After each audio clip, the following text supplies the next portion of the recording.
Hello বন্ধুরা, good evening. এই যে আজকে আবার একটা পার্সেল এসেছে, মাম্মাম আনবক্সিং করবে। নাও সবাইকে দেখাও তো এটা কি আছে এর মধ্যে। তোমাকে কেমন করে ধরতে বলেছিলাম, এইটা আমিও ধরি, তোমাকে হেল্প করছি, ঠিক হ্যাঁ? তো দেখাবো সবাইকে কি আছে এর মধ্যে, মাম্মাম দেখাবে। সারপ্রাইজ গিফট আছে। হ্যাঁ, এবার তো খোলো, তুমি খুলে দেখাও, হেল্প করবো।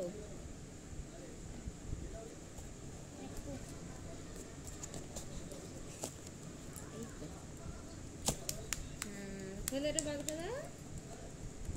টাইট তো, একজন বার করতে হবে যখন। তো এটা হচ্ছে এই যে ভিএলসিসি। আবার কাটতে হবে না, আবার কাটতে হবে না। এই যে বের করো তো, বের করে দেখাও তো কি আছে, বন্ধুদেরকে দেখাও কি আছে এর মধ্যে। একটা বের করো আগে, একটা দেখাও। এই যে দেখাও, এটা দেখাও। হ্যাঁ, কি আছে এটা তুমি জানো? এটা হচ্ছে VLCC anti tan whitening face wash. হ্যাঁ, ও গন্ধটা শোকা হয়ে গেছে, দারুণ। ঠিক আছে, টাটা করে দাও, এবার বলো দেখা হচ্ছে, বলে দাও। আবার দেখা হবে, টাটা।